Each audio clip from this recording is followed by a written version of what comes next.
ট্রাম্পের অনুরোধ অগ্রাহ্য করে সোমবার ইরানের সঙ্গে সরাসরি সংঘাতে জড়ান নেতানিয়াহু। এরপর ইরান ইসরায়েল সাময়িকভাবে সামরিক হামলা বন্ধে রাজি হলেও ইসরায়েলি প্রধানমন্ত্রীর এমন আচরণ জন্ম দিচ্ছে নানা প্রশ্নের। ফেব্রুয়ারিতে ইরানে যুক্তরাষ্ট্র ও ইসরায়েলের যৌথ হামলার পর কেটে গেছে ৩ মাসেরও বেশি সময়।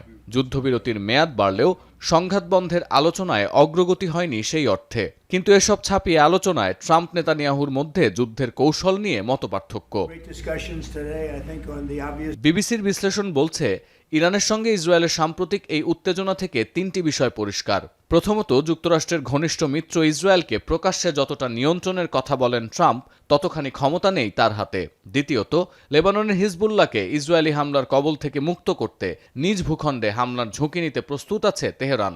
এবং সর্বোপরি, পরমাণু ইস্যুতে সহজেই যুক্তরাষ্ট্রের সঙ্গে চুক্তি হচ্ছে না ইরানের।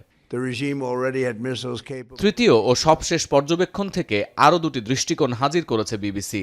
প্রতিবেদনে বলা হচ্ছে, ইরান ইস্যুতে বড় ধরনের ঝুঁকি নিতে প্রস্তুত নন ট্রাম্প, অর্থাৎ সামরিক অভিযানে ফিরে যাওয়া কিংবা মিত্র ইসরায়েলের হয়ে এই সংঘাত দীর্ঘায়িত করার পথে হাঁটবেন না মার্কিন প্রেসিডেন্ট।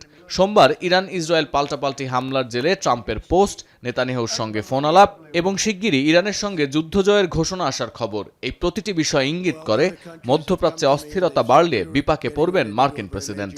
নোভা এলইডি টিভি, ঝকঝকে ছবি, নিখুঁত শব্দ, 5 বছরের ওয়ারেন্টি। নোভা মানি সঠিক মান, নিশ্চিত সেবা। এই ঘটনা প্রবাহ পর্যালোচনা করলে আরও দেখা যায়, বর্তমান পরিস্থিতিতে শান্তি আলোচনা হলে ওয়াশিংটনকে চাপ দিয়ে সুবিধা আদায় করার মতো অবস্থানে আছে তেহরান। ইরানের বার্তাও খুব পরিষ্কার, যুদ্ধ কিংবা আলোচনা দুটোর জন্যই প্রস্তুত ইসলামী প্রজাতন্ত্রটি। বিবিসির বিশ্লেষণ, লেবানন ইস্যুতে নেতানিয়াহুর অবস্থান ও হামলার সিদ্ধান্ত, হরমুজ সচল, ইরানের পরমাণু কর্মসূচি নিয়ে ট্রাম্পের নিশ্চয়তা আদায় ইত্যাদি বিষয়কে প্রভাবিত করছে। অথচ তেহরানের সঙ্গে একটি চুক্তিতে আসতে দফায় দফায় প্রস্তাবের খসড়া প্রস্তুত করেছে ওয়াশিংটন। এমন অবস্থায় ইরানকে কোণঠাসা করার তেমন কোনো সুযোগ নেই। তেমনি চুক্তি করতে চাইলে নমনীয় হওয়া ছাড়া বিকল্প পথ খোলা নেই ট্রাম্পের। সতীর্থ কর্মকার, এখন বিশ্ব।